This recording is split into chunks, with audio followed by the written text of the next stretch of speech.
Hi, it's Angharad, the Curator at Crystal Crags here. So just to say that this talk here was presented and recorded originally in December of 2023, and we are sharing it publicly today as sort of a festive gift to you all. So if you are interested in other talks on similar themes like archaeology and paleontology, please do check out our Patreon page, and I'll put a link below to that. And it really does help support us, and we're really so grateful to our Patreon supporters that allow us to continue our online talk series that this talk was a part of. And of course, thank you so much to all of you out there for supporting Creswell Crags.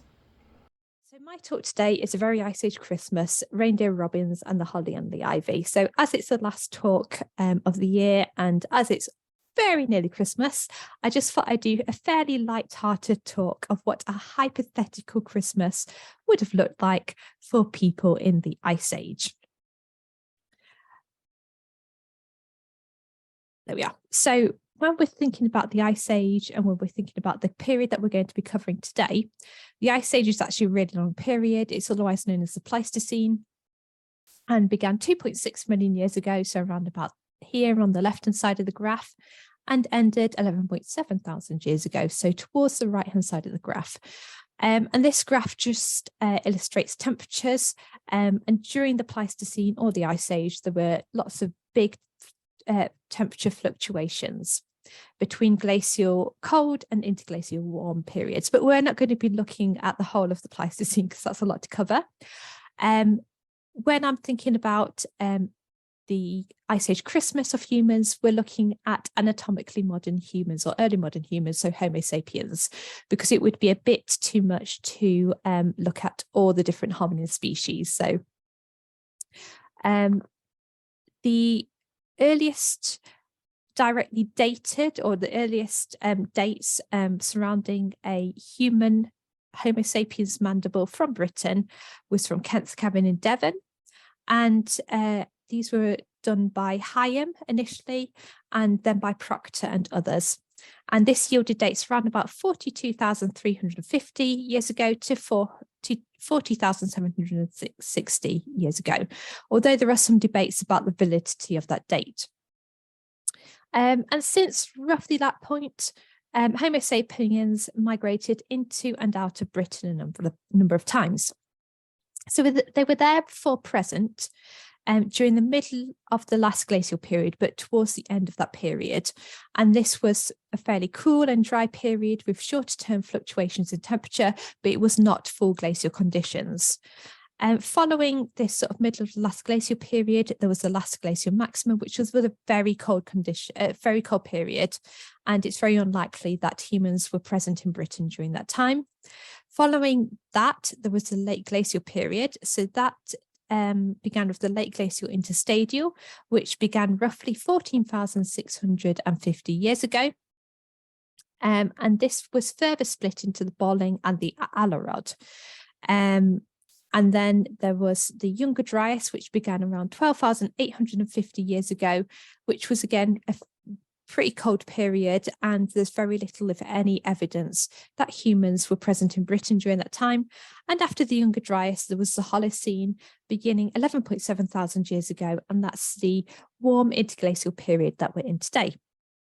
So today in this talk, therefore, I'm focusing on Homo sapiens, looking at the end of the middle of the last glacial period and the late glacial interstadial. I'm going to start by focusing on Crystal Crags, then Britain, then the rest of Europe. And in response to the fluctuations in temperature that occurred during these periods of interest, the vegetation and faunal communities changed, and Britain looked quite different to what it does today. And therefore, the hypothetical Christmas of these humans would have been different too. And this is just two artist illustrations of what Crystal Crags looked like. So the one on the left is the middle of the last glacial period, and the one on the right is the late glacial period, but not the full glacial conditions. So first of all, we're going to be thinking about the animals. What animals were present in Britain?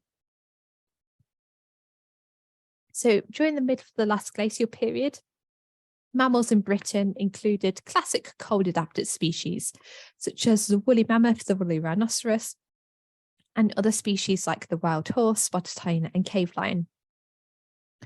In the early bolling period of the late glacial interstadial, species included woolly mammoth again, alongside brown bear, Arctic fox, red fox, and wild horse. And then in the Angharad period, there were aurochs and some deer species. But what about reindeer? Because we can't talk about Christmas without thinking about reindeer and thinking whether the humans and Santa in the Ice Age would have had reindeers to pull his sleigh. So reindeer were found in Creswell crags dating to the middle of the last glacial period. There was evidence of Neanderthal interaction with reindeer during this time, although likely as diet, but no clear interaction between early modern humans and reindeer at that point. Then if we look a bit later to the late glacial, reindeer have not been definitely confirmed as being present at Creswell crags during the late glacial. However, there is ongoing research at a site called the Crypt, which was excavated from 2003 to 2012-ish, I think. And that is located just beside Churchill in Creswell crags. And the presence of reindeer has been confirmed from the crypt, although the date of this has not definitely been confirmed. It might belong to the late glacial, but it might belong to the Younger Dryas period, so that cold period where humans were not present in Britain, likely. Elsewhere in Britain during the late glacial interstadial, there is a little evidence of reindeer. So there's Aveline's Hole in the Mendips, which has yielded some evidence of reindeer during the bolling period. And during the Angharad, there was reindeer found in Kinsey Cave in North Yorkshire. And then other deer from the bolling period include red deer, and they have actually been found in association with humans at Goff's Cave down in Somerset. There was a reindeer element found there, but I believe the only reindeer element was an artifact. So a human modified element of a reindeer. During the Angharad, there are a few more deer species. So there's the red deer, roe deer, elk, and giant deer. So while Santa, if he was alive in the Ice Age and he was many, many thousands of years old today, if Santa was around, he might have had reindeer pulling his sleigh, but it seems more likely that he would have had red deer. Although my personal favourite is giant deer pulling his sleigh, because these had pretty big antlers. I think some estimates are that the span of their antlers was around 3.5 metres. So I just like to imagine sort of a herd of giant deer up in the sky pulling Santa's sleigh with these massive, massive antlers. So perhaps slightly more terrifying than the reindeer, but it would have made an impressive sight. Another classic festive animal is the robin. So I've done a little bit of sort of Googling to see why robin is such a festive symbol. And I will say that I'm a paleontologist, I'm not a historian or whatever. So what I can find seems, or one of the theories seems to be surrounding the red colour of the postal workers' clothing.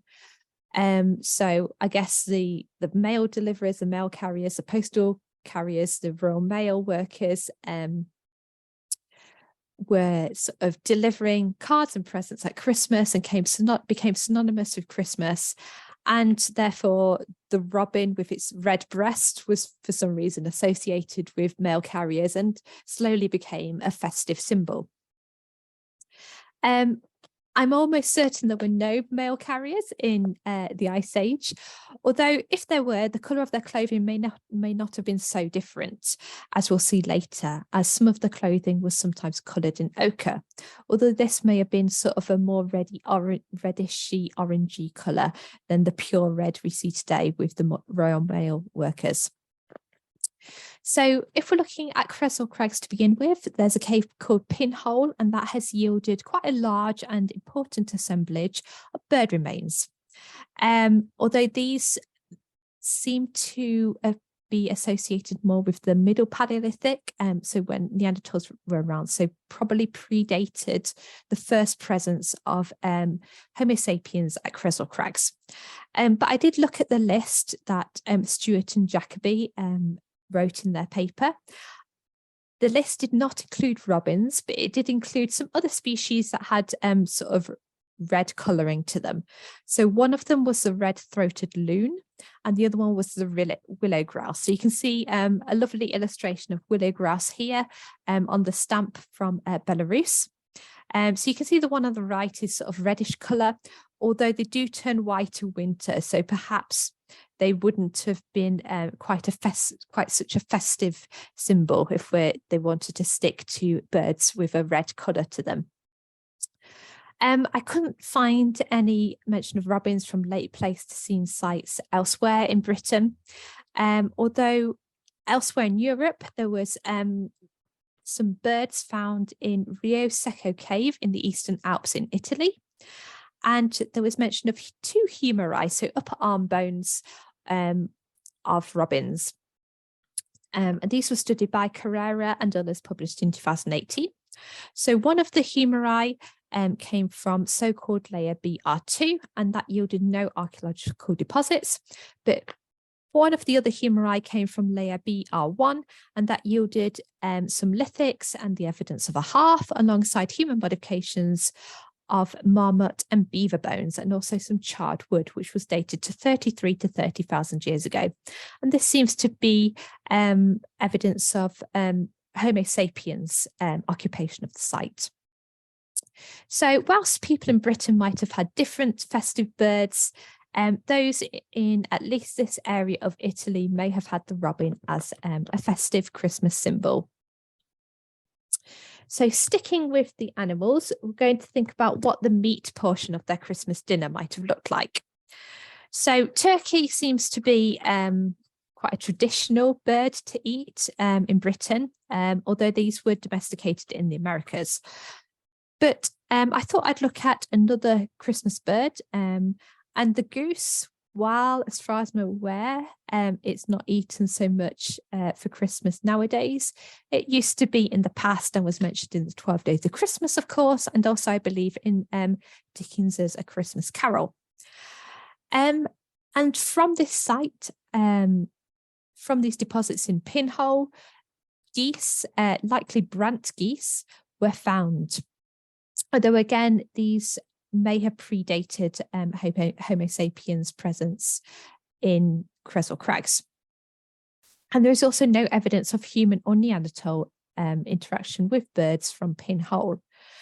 In terms of Homo sapiens' diet at Creswell Crags, the evidence comes in the form of modified bones and teeth of mountain hare and wild horse. So Christmas dinner for humans at Creswell Crags would have looked quite different. And it seems like they might have not eaten birds, or at least there's no evidence of them eating birds at Creswell Crags, but their Christmas dinner might have comprised of mountain hare and wild horse. And then looking elsewhere in Britain, we can look at modifications to bones again, in addition to dietary isotopes, and also inferring the use of tools. And there seems to have been human consumption of a number of species, which included red deer, aurochs, potentially reindeer, freshwater fish, marine resources. So again, no evidence as far as I'm aware of bird consumption in Britain. And speaking of the fish that I mentioned, there's evidence of fish consumption in Belgium as well. So from 3 sites, Trou de Frontal, Trou de Chalut, and Trou de Sureau. And the fish that were consumed there included salmonids, burbot, and cyprinids. So perhaps in this area of Belgium, fish might have formed part of the Christmas dinner. Although actually from Trou de Chalut, there is evidence of human exploitation of 2 birds. One is the ptarmigan and one is the snowy owl. So the snowy owl is, I think, very different to any birds that are consumed nowadays in Britain. So a very different Christmas dinner in terms of the meat portion. We'll look at the vegetation, the vegetable portion of Christmas dinners in a little while. So the plants, first of all. So how do we know about what plant species were present during the Pleistocene? So there are a number of lines of evidence. So one way we can look at the plants that were around is looking at pollen. So the pollen of different families or genus or even species of plants have different morphology. So some have different numbers of pores, and some have air sacs, and I think there's a colpi as well, which look more like furrows when you're looking at them down the microscope. And then there's sort of macrofossils that can be found, such as seeds and leaves. And in terms of the pollen, that can be found in places like lake sediments, peat bogs, hyenocoprolites, and sometimes cave sediments as well. Okay, so the first question I wanted to look at is, if humans had a Christmas tree, what sort of trees would they have had? So looking at crystal crags, first of all, we have evidence of pollen found in hyenocoprolites, so fossilized hyena poo. And one of the hyenocoprolites was analysed by Lewis in 2011, and this was found in Pinhole. And it may have slightly predated humans, but nevertheless, it's still a good indication of the pollen that was, or the plants that were found in and around crystal crags during the middle of the last glacial period. So the coprolite yielded 99% non-arboreal pollen, so 99% non-tree pollen. Of the trees that were present, there was birch, hazel, oak, and willow. So none of the traditional Christmas trees, so the evergreen, fir, pine, and spruce. So if the humans at Cresswell Crags decided to chop down a tree and place it in one of the caves, they were looking at sort of the deciduous trees. And given that they were deciduous, it probably looked slightly skeletal at Christmas. Looking at the last glacial maximum, evidence of trees comes from some lake and bog sediments. And one evidence is a pollen record from Llanynad in Wales, studied by Walker and others, published in 2003. And again, the trees that were present in the late glacial included birch, willow, and juniper. And this sort of floral composition is reflected in other sites in Britain from this time as well.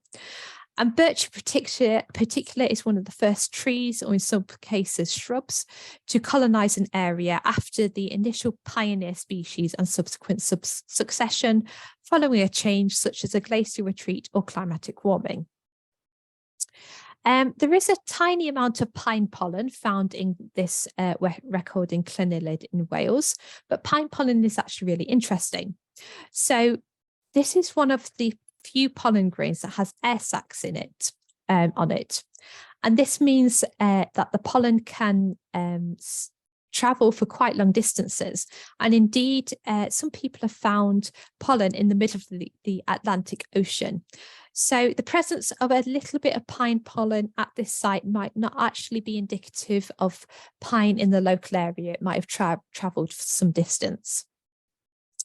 If we're looking outside of Britain, there is some evidence of evergreen species, such as during the late glacial in La Grande Pile in France, there was pine.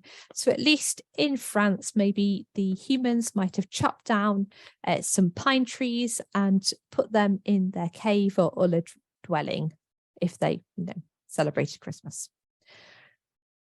What about other plants that are used to decorate? So I'm thinking sort of holly, ivy, poinsettia, mistletoe, and pine cones. So we've already covered pine, but what about these other non-tree plants? I can't find any evidence of holly, ivy, poinsettia, or mistletoe in the pollen from the coprolite from Pinhole, and I haven't been able to find them, unfortunately, from other sites in Britain either. But there are some other plants that were present in the sites, such as Llanynad in Wales.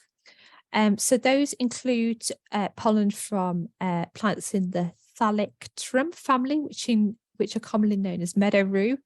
Apparently, some of these species flower in the summer, but they produce fruits later in the year. So I'm not quite sure whether they would have been around in the middle of the winter. Other plants that were present included those in the Cyperaceae family, so sedges. And then other plants included the Rumex genus, which includes docks and sorrels, the Artemisia genus, which includes daisies, and also water lilies. So if they decorated their dwellings or caves or whatever with plants, they would have looked very different to the traditional Christmas plants that we use today.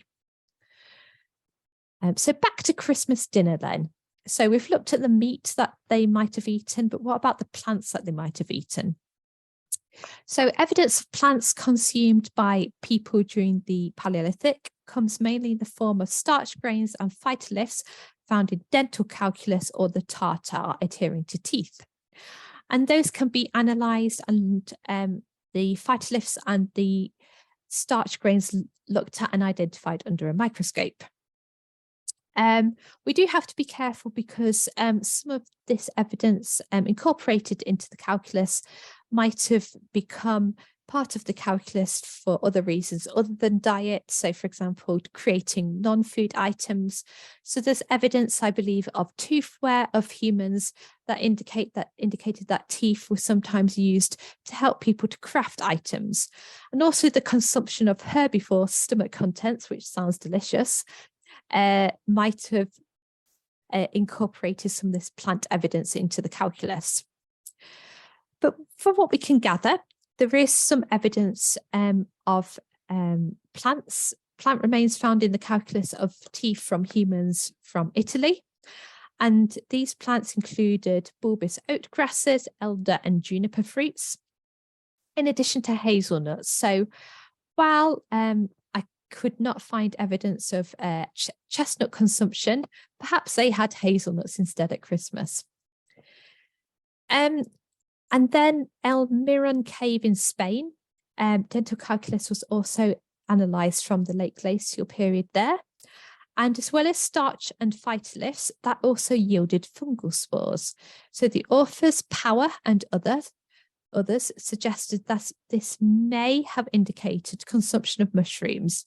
And this consumption of mushrooms might have been for food rather than medicinal purposes, but obviously we don't really know.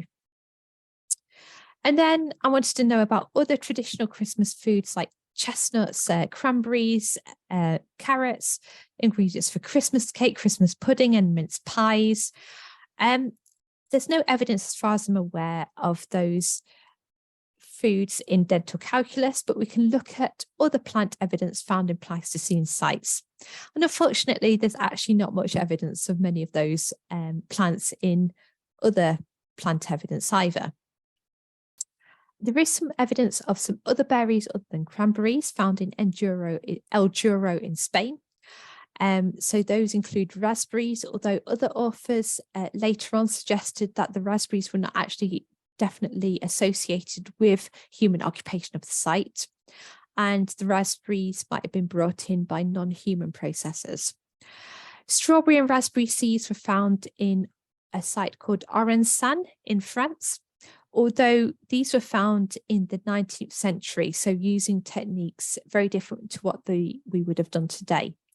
But if those raspberry and strawberry seeds were accurate and true finds, perhaps they might have formed alternatives to cranberries in the Christmas dinner of humans during the Pleistocene.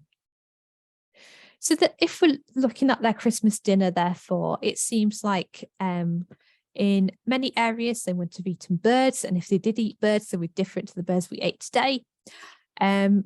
The plant portion was very different as well. So hazelnuts instead of chestnuts, raspberries and strawberries instead of cranberries, and then other foods such as juniper berries.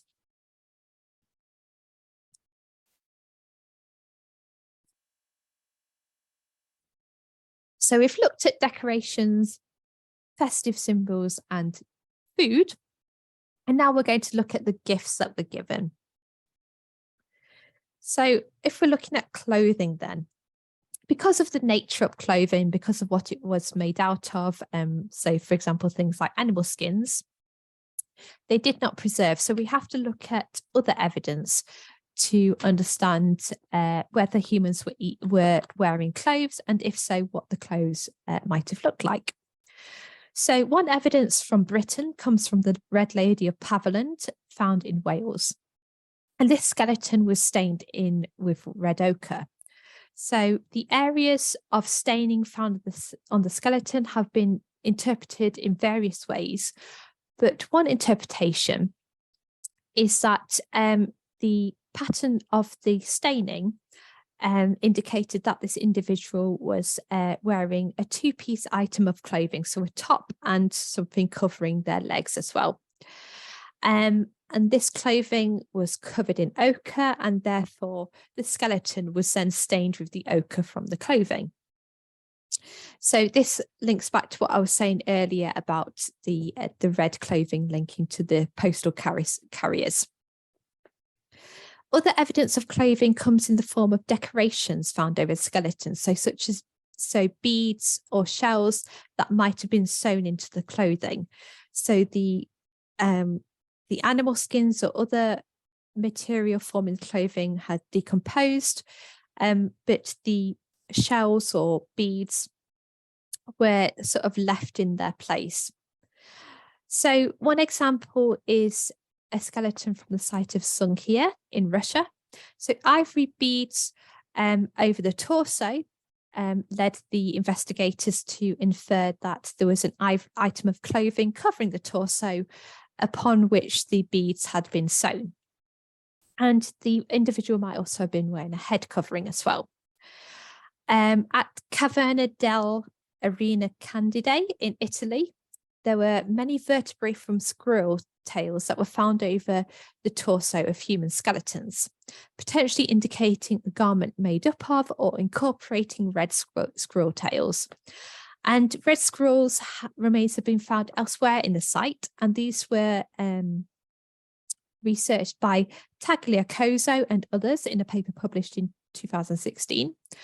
And the damage to the bones of the red squirrel indicated processing of red squirrel carcasses for food consumption and the use of bones as tools. So as well as the use of the red squirrels for clothing, they were also used for food consumption as tools. And this indicates a comprehensive use of red squirrel carcasses, which is similar to that seen in the use of mountain hares at Creswell Crags, where they were used for food, tools, and also the hides were used as well for things potentially like clothing or maybe for other uses as well. But what of the most classic of Christmas clothing presents? What of socks, or at least other forms of footwear? So there's not a lot of evidence of Paleolithic footwear in Europe. At Angharad, footwear can be inferred from beads found around the ankle and the foot bones of human skeletons.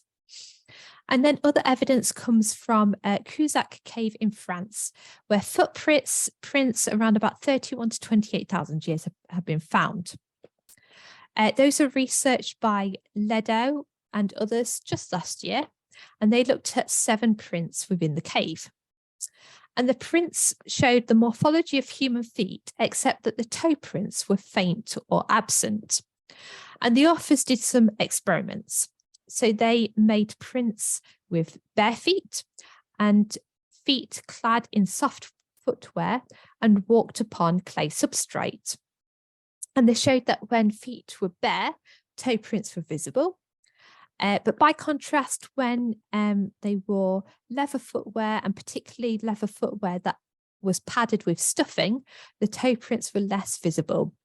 So this evidence, and after doing some measurements and some statistical analysis, this led the authors to conclude that the people who formed the footprints in Cusack Cave were likely wearing foot coverings. So some form of footwear might have been given as a Christmas present. And as a slight aside, if humans wanted to hang their footwear above a fireplace to place presents inside, they may have been able to do so in a fashion. There was evidence of halves at numerous sites, including Mother Grundy's parlour at Creswell Crags, although I highly doubt that they would have had the fancy fireplaces or mantelpieces that we have today, or many of us have today. Other presents might have come in the form of jewellery or ornamentation, so items potentially worn as jewellery as we think of them today, potentially around the neck, or beads sewn into clothing. So we've got Stajnia Cave in Poland, and this was studied by Talamo and others, published in 2021. And we have this pendant on the left-hand side here. And this pendant is made out of mammoth ivory.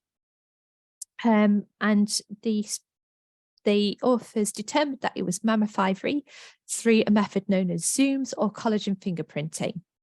So collagen of different species or genera of animals have different collagen fingerprints. And this told the authors that this pendant was made out of mammoth ivory.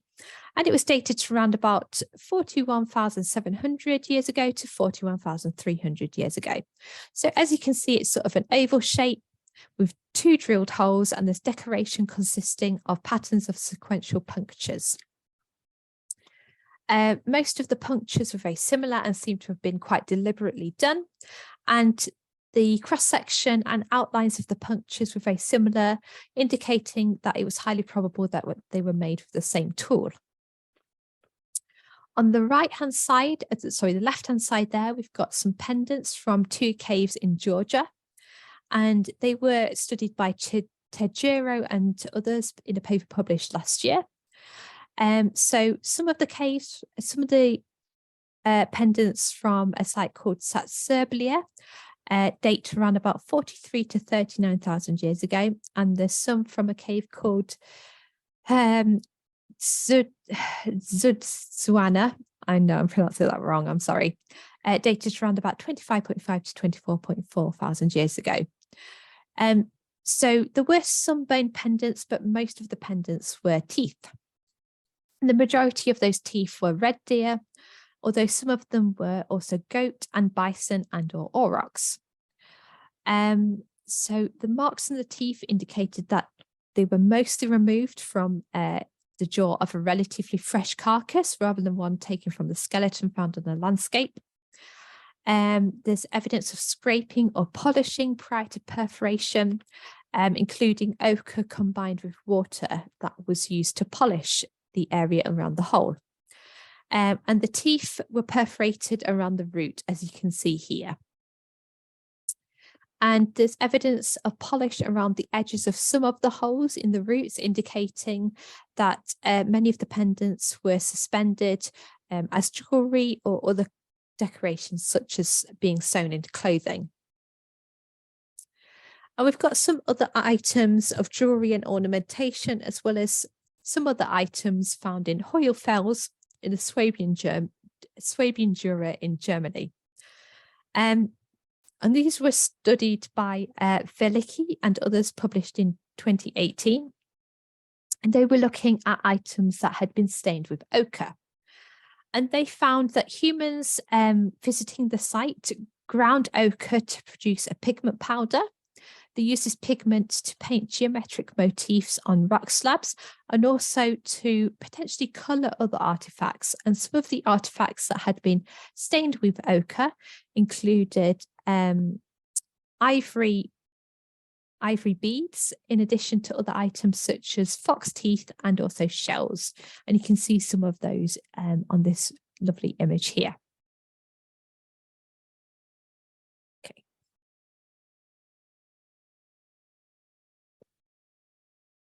So another gift might have been musical instruments.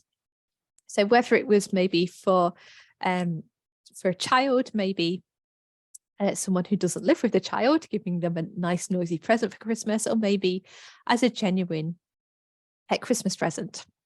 So we have some evidence of flutes from some sites, including those from Hoyle Fells in the Swabian Jura, and this site that was also in Germany on the screen there. So from the Swabian Jura, there's evidence of the radius of a griffon vulture, which has 5 finger holes. And there's also evidence of a flute from the radius of a swan that had 3 finger holes. And indeed, bird long bones seem to have been quite popular for the making of flutes. And this might be because they're fairly hollow inside, apart from struts inside with the bones. But there are also flutes made out of ivory as well.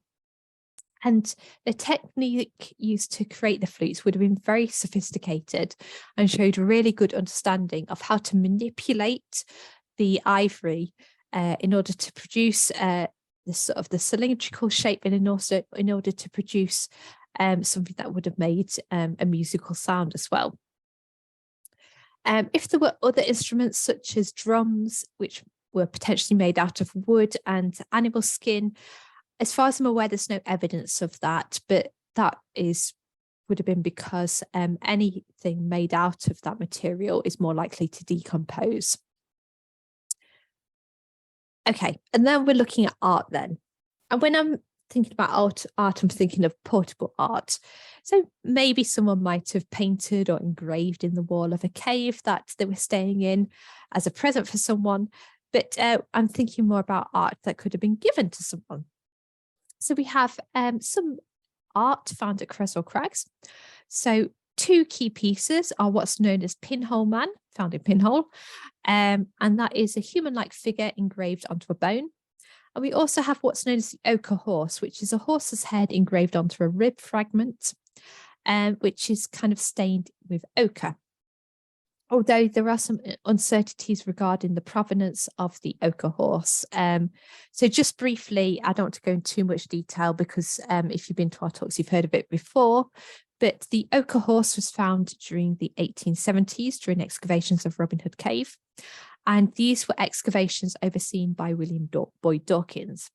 And in the same week, the ochre horse was found in addition to the tooth of a Homotherium, a scimitar-toothed cat. And these are still fairly rare finds in Britain today, and particularly rare during the 19th century. And there were all sorts of arguments of people saying that it was a hoax, that Dawkins planted them there, and we'll never really know for certain. So whether or not the ochre horse was definitely found in Robin Hood Cave or whether it was planted, we don't really know. There's also a lot of more lovely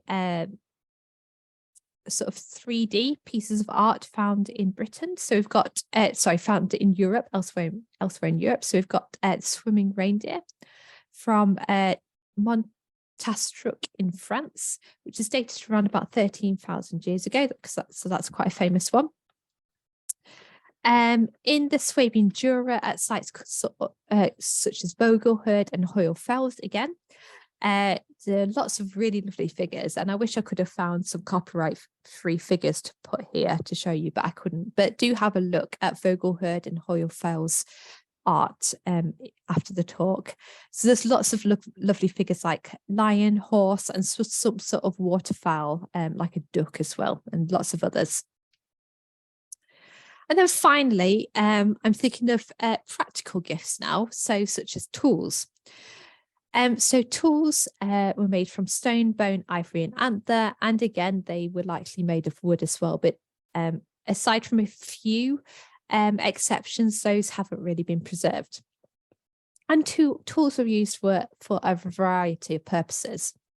So Sano in 2012 looked at traceological analysis of tools from Gunnersdorf in Germany, so stone tools. And they found that backed bladelets were used as hunting weaponry, but some of the bladelets were also attached to barbs. And some bladelets were used for hide scraping, stone grooving, and sawing of hard or medium hard material. There were blades that showed evidence of use for butchery, hide processing of antler, bone, ivory, shell, teeth, and stone. There were a few burials which showed evidence of hide working and stone processing, and again processing of antler, bone, or ivory. And scrapers used for butchery, hide working, stone processing, wedging, scraping, and sawing of antler, bone, and ivory.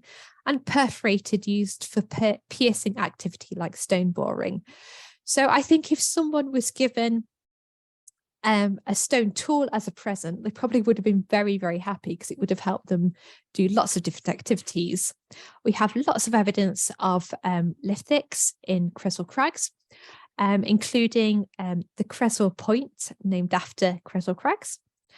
There's also evidence of bone tools from Creswell Crags, including an awl and a needle, and one of those was made out of a hare bone. And these two bones indicate working of animal hide, so potentially to make clothing or other items. And we'll think back about these red squirrels that Irina candidate in Italy again. And some of the red squirrel long bones were made into bone awls again. Another tool is an atlatl, which some of them were carved from bone, antler, or ivory, and they were used to help spears to be thrown with more force and more speed. So I like to liken them to those plastic sticks you get with a sort of a hollow at the end that you can put a ball into to throw for your dog, and that does help you to throw the ball a lot further, I think. We've got two examples on the screen here. So the one in the middle is a mammoth from Montrestuc in France. And the one on the left-hand side is apparently a hyena atlatl from the Madeleine in France. I'm struggling to find an academic publication about the atlatl, but the information I can find on the internet suggests it's around about 17,000 to 12,000 years old. And aside from the fact that it doesn't really look like a hyena, I'm dubious as well, due to the fact that hyenas disappeared from Europe long before 17,000 years ago. So I would guess it was another item, but it does look really nice. So it looks really lovely. And I think would have made a nice Christmas present. So that's it then. That was hopefully a light-hearted talk about what a hypothetical Christmas might have looked like in the Ice Age. So a very different Christmas dinner to what we might be having later in the week. Different plants largely used to decorate their caves or other dwellings, although pine might have been used, and a wide variety of gifts that might have been given to each other. So thank you so much for watching.